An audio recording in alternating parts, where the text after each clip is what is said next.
as when appropriate, that the release of Kanu is going to destroy a lot of them and render the Eastern politicians, useless. Let me just use that word, that angle. Remember, these people were able to disclose a lot of things that went underground that a lot of Biafrans do not know, that transpired when Uzodimma was installed by the Fulani as the governor of Imo State.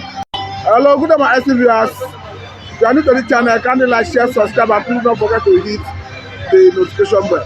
Mr. Uzodimma, let's now look at what is happening in Imo State, a situation where the governor, talking about Uzodimma, is already asking forgiveness from God. We understand that actually we are all sinners. Well, is it surprising seeing a governor approaching God for forgiveness? It was a in fact, the news went viral all over the old Eastern Nigeria about Uzodimma, considering so many factors was looked into, and when he demanded that he has handed over his life to Christ, and he has apologized to Igbos for whatever wrong. I don't know. This happened live in a church service, but people are asking, because of the revelation that came from one of the commanders of the Biafran army, who came openly and told the whole world how Uzodimma led a coalition of other governors and northerners in Aso Rock to resist and make sure that Kanu was not released, as when appropriate, that the release of Kanu is going to destroy a lot of them and render the Eastern politicians, useless. Let me just use that word, that angle.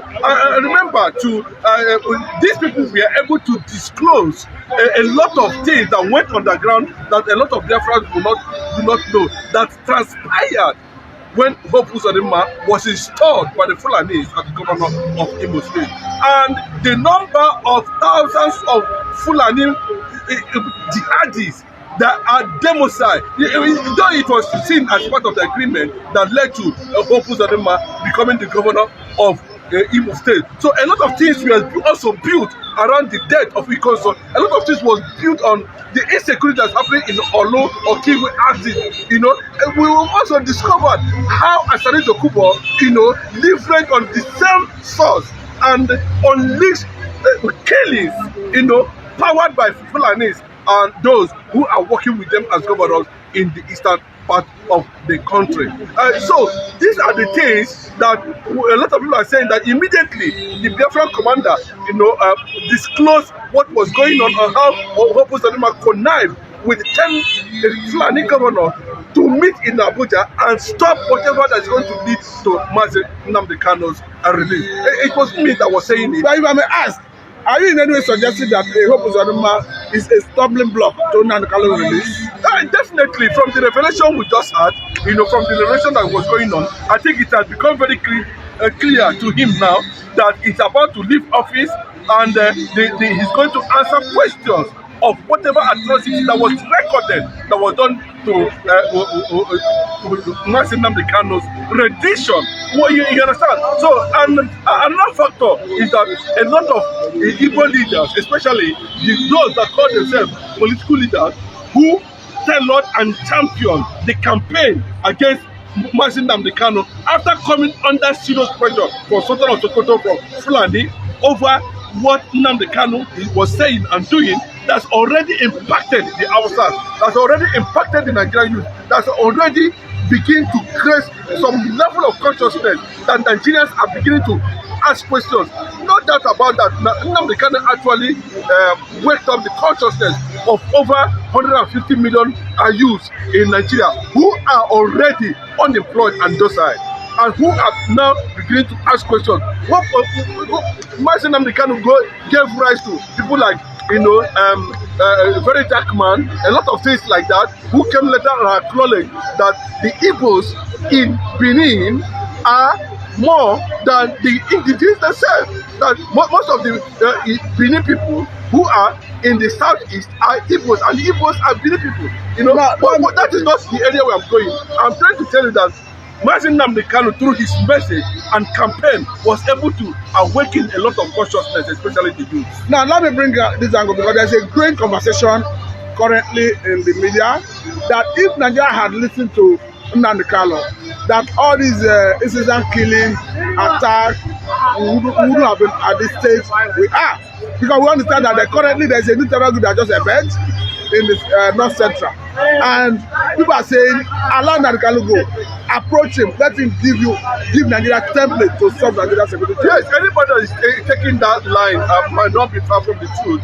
Because even in the north, even everywhere Nnamdi Kanu is being celebrated, how do you see every Nigerian in any corner at any point, whether it's Igbo or Yoruba or Hausa, discussing the impact of Mazi Nnamdi Kanu in the society for over 10, 15, 20 years now. When Mazi Kanu elected the entire world, on the ongoing agenda of the Fulani. A lot of people did not believe it. But unfortunately for the Ohanese leaders themselves, of the Igbo leaders themselves, they were not able to checkmate how some of these governors emerged as governors, to the extent that, they were not able to stand and resist any form of Fulani infiltration in the Biafran land till date. So that is the essence of what we are seeing today. So some of these governors now, as at that time, the socio-cultural group of Ndibo, the Ohanese Ndibo, should have been in a position, and other Igbo unions and groups should have been in a position to check very well how these governors, who is behind them and all that. And I can tell you for now that they have taken over, more than thousands of lives. Boko Haram has been able to survive in the eastern part of the country. So people are looking at it. That's the angle. Uzodimma is asking for Igbo forgiveness. When you say Igbo forgiveness, it means that maybe to an extent he has realized that his tenure is coming to an end, or possibly he is seeing signs that the agreement or memo, whatever agreement they have entered with the Fulani, has backfired, and the ESA has risen to that conquest and challenging the status quo of Fulani infiltration in the entire eastern part of the country. And maybe that was led to what the Ghanaian government is trying to do at this point in time, and stating it very clearly, because most of this professional job work that is being done by ESN, more kudos to Mazi Nnamdi Kanu. We are seeing massive exodus of Fulanis in the entire eastern region. That was why we are hearing reports that most of them are already in Lagos now, and some of them are heading towards Ghana. But unfortunately for them, the Ghanaian government has shut down whatever border that will link Fulanis to infiltrate Ghana at this point. So it is a big win for Mazi Nnamdi Kanu at any time. Well, the matter is still boiled down to, at this point, hope Uzodimma will he be forgiven. Okay, now let me bring this angle, because as we speak, the governor of Plateau State moved one very, very clear that what the state witnessed is genocide in nature. And we are seeing a situation where the president that have a mandate, the responsibility, going by his oath of office to protect life and property, is advising the Plateau State governor to summon with power to restore peace in the state. People are now asking, does it not behove on you as the commander of the armed forces to address the insecurity rather than summoning the governor to restore peace? Pastor, there's an issue. I can tell you, when I listen to the public press release and the speech made by one of the Enugu leaders, traditional leader or a former senator, let me just put it that way. I do not know the status of that man, that to be very honest with you. But I listened to that man very well, and I discovered that what is happening in the entire eastern part of the country was as a result of what the governors has actually laid down for the northern Fulani to infiltrate, just because they felt that they have been conquered, and that without the Fulani, there will be no governor of them becoming governor in that state. And let me know the question people are asking. We have 16 million Fulanis in their numbers. There are 16 million. We have 66 million Hausas, and we have other tribes and other regions. Putting all of them together, we're talking about 200 million or less Then how come 16 million Fulanis in Nigeria have defeated the over 200 million in Nigeria? It's a question Hope Uzodimma and his cronies must answer. Whether Hope Uzodimma feel that we are going to forgive, well, we don't know what happened to Ikonso, we don't know how Biafran they are killed, we don't know how Nigeria terrorist army, police and the rest of them infiltrated Oro and wiped away the entire community. Hope Uzodimma must answer those questions. But let me even jump in here. Let me jump in here, Mr. Chidido, if you permit me. What do you think is panacea for this current problem of insecurity everywhere, particularly Fulani militia, that we are currently seeing a new terror group? Well, I think that the best way to answer that question is what Emeka Odumegwu said in 1968 or thereabout, where he told the British government and the Fulanis that the unprovoked war against Biafra will get to a point that the people will later, even at that point, will later, rise up against them if they feel that they continue to marginalize and oppress and suppress the Igbo nation. That's what happened. So the agenda of trying to conquer Nigeria, especially the Igbo people, is what is triggering the major insecurity in the country. And of course, these guys over the years have already mapped out the whole thing. Remember, it took Babangida some time to be able to wipe away all the powerful army generals in the Middle Belt. When Buhari IBB succeeded in doing that, we saw what happened during Abu Salami. We saw how these people, to a point that nobody can stand up in the Middle Belt at the point to defend Middle Belt, because IBB has wiped away almost all the generals there. So it is a plan, it's a phase that they have been building up at the moment that they found Buhari, and it became very significant under Buhari. So the only way is when they have exhausted the issue, the issue of restructuring, it couldn't work, and the next thing is for the international community, the United Nations, to look into the Biafran issue. If the Yorubas and the Hausas want to stay together, so be it. Nobody has problem about that. But at least at this point, since it has become very clearly now that the Christian Biafrans is the target of the Nigerian Fulanis, of the Nigerian Islamic military. That is the game. So the best thing is for us to go our separate ways. But unfortunately, those who are in the position of power, who are supposed to resist some of these things, telling them, I don't know why Eastern governors will be there, and they are seeing their people killed on daily basis, and no one, not even one, no single governor can stand up. But some people say that they are handicapped, because looking at the Nigerian security architecture, the command and control system that comes from Abuja to the down, do not give the governor a role to play in the chain of command and control of the security system. But what happened when there was killing in Edo State? What was the reaction of the northern governors? We saw the reaction. We saw the resistance. We saw the threats. We saw the carnage that took place in Ebonyi State. How many governors or ministers were able to come out and publicly condemn? Nobody came out. But we saw what the northern governors did when we saw what happened in Edo State. That's what we are talking about. They are in charge. That is it. So imagine a situation where Mazi Nnamdi Kanu were not able to establish something like ESN. Imagine what would have happened. And still, Hope Uzodimma led a military force, the same thing that the governor of Anambra is doing at this point in time. They connect together. They say one is a Bubago, one is it, and they were killing the Biafrans themselves, creating more space, creating the understanding that the Fulanis can easily come in and do anything and nothing will happen.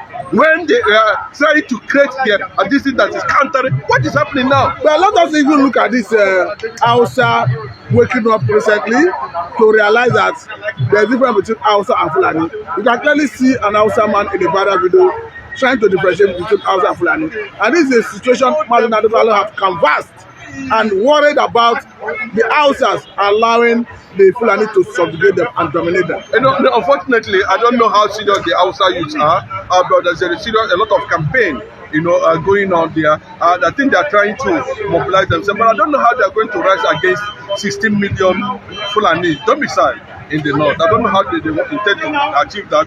Most of them are emirs, most of them are governors, and all the rest of them. Most of them have alliance with Boko Haram, championing the agenda of Iran in Nigeria, the Sunnis in Nigeria, the Shiites in Nigeria, and the Arab world sponsoring the Islamization, because they make sure that everything that was in Nigeria, that God has blessed Nigeria with, they lay their hand upon it, on it. And their target has always been the eastern part of the country. They say they don't have problem with the Yorubas. They can do it at any time, and after all, they already have an understanding. But the main thing is, how are they going to conquer the eastern part of the country, to Islamize the country? And you can see the plan is ongoing. It was a tailored plan. How they came with installing government. Look at the most surprising is the governor of Anambra State, Soludo. Look at the kind of leadership. Look at the kind of leadership. Look at he has finally bowed down to the Fulani.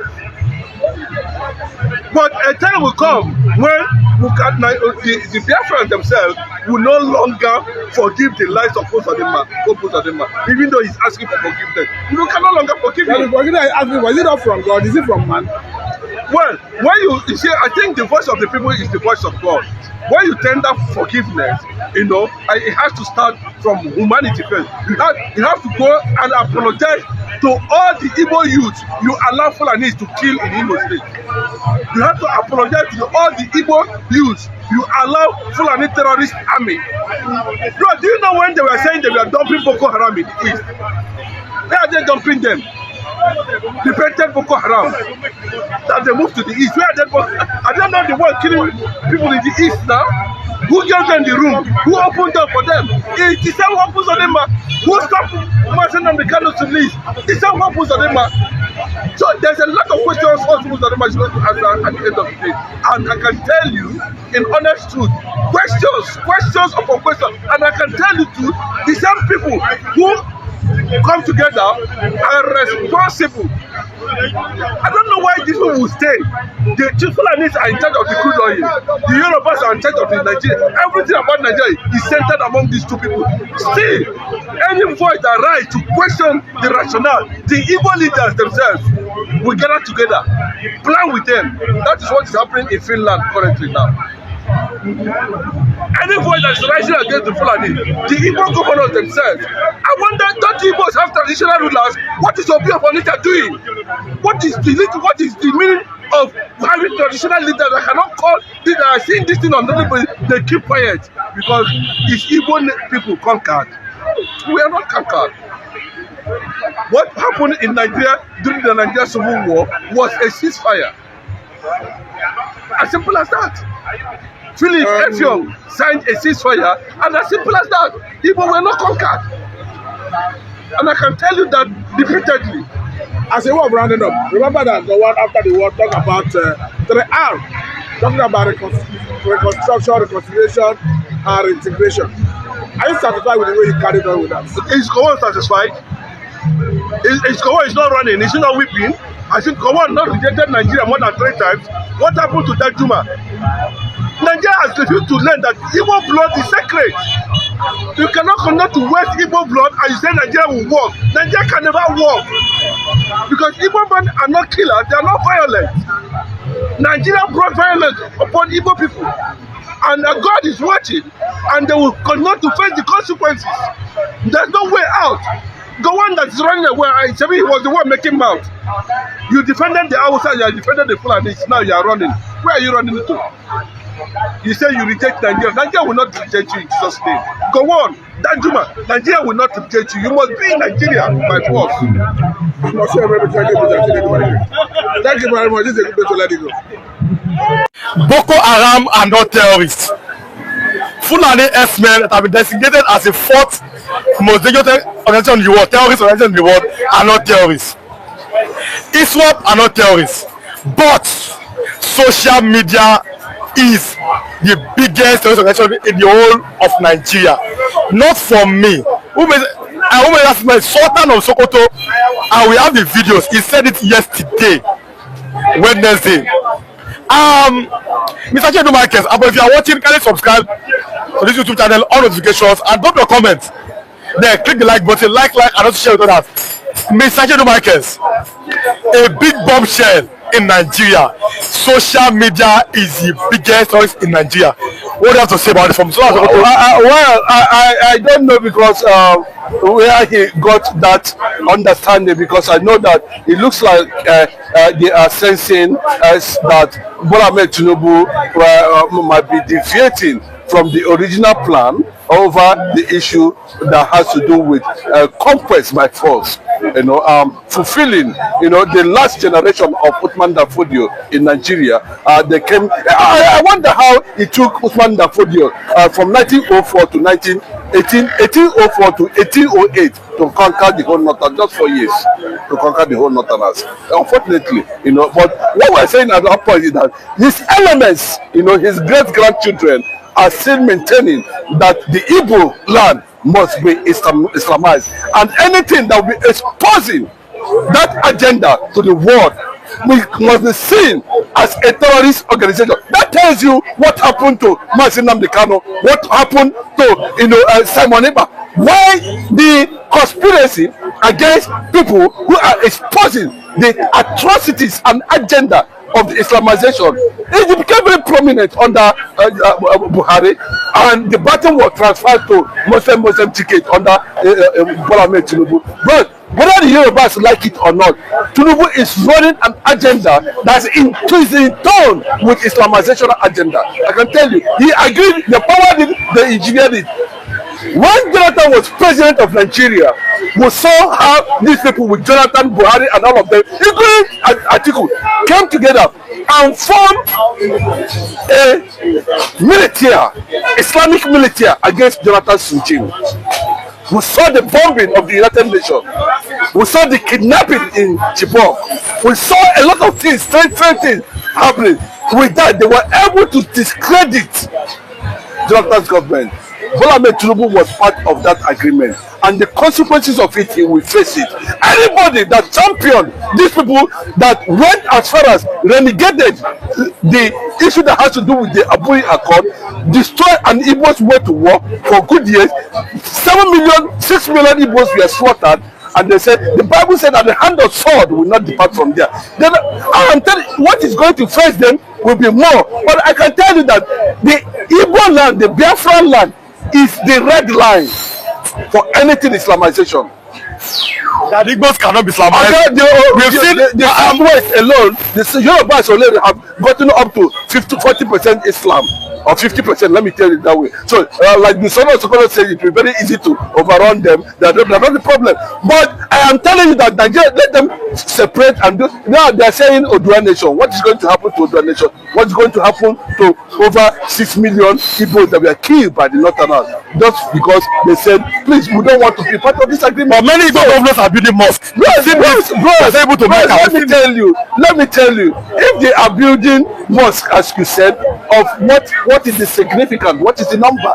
Somebody can just go and do that anyway, like other parts of the world. But what is the impact? There's no impact. They cannot go to a community of 10 people and you see a Fulani man there. So there's nothing like Fulani. Our blood, our generation does not lie with Britain. Our generation does not lie with the Fulanis. Our generation does not lie with any of them. Our generation lied with the Jewish kingdom. So we are, even without the British, the colonial masters, or the Portuguese coming, we know our chi. That's the fact. We know our chi. We know where we belong. We know what to do. We know how to go about it. So if you are saying at this point in time now that Nigerians should not be reporting the calamity that is going on in different states of the country without government intervention, then you are saying anybody that is holding phone is a terrorist. But what is more now? Including Tinubu's son, Sheyi, who is holding phone is a terrorist. Anybody, Governor Sanwo-Olu, who is holding phone is a terrorist. Anybody that is holding anything that has to do with social media in Nigeria is a terrorist. That's what Sultan Sokoto is saying. And we must understand it like that. I'm talking to Marcus. 2 minutes more. Let us show our viewers the evidence. So, yesterday, he said it. That's the head of Islam Muslim in the whole of Nigeria. That's Sultan Sokoto Alhaji Sa'ad Abubakar III. He said it. Social media is the biggest terrorist in Nigeria. But I'm looking at how about Boko Haram, how about the Fulani herdsmen who killed many people in Plateau State, even in Benue State. They told you that Boko Haram is not a killer organization. That Boko Haram is fighting for freedom. Boko Haram is fighting for their rights. Well, have you been to these people? Have you engaged them for you to understand the perception, what they understand, what they mean by Boko Haram, what they mean by Fulanization, what they mean by Islamization, the relationship, the idea, the concept between them and those who align with them. So don't tell me that they are seeing what Boko Haram is. Why is it? Okay, even if you see some of their governors pretending as if they are condemning these people, Northern Elders Forum or whatever, bro, behind the scene, they know that they have structures that are meant to make sure that at the end of the day, even if it's going to take them 100 years, that Nigeria must fall into Islamic state. That is the clear picture. That's the fact. Now, let me allow you and our viewers to see the video of Sultan Sokoto. He said it, that social media is the biggest terrorist in Nigeria. Then we'll come back again and go to Ghana. What's happening there?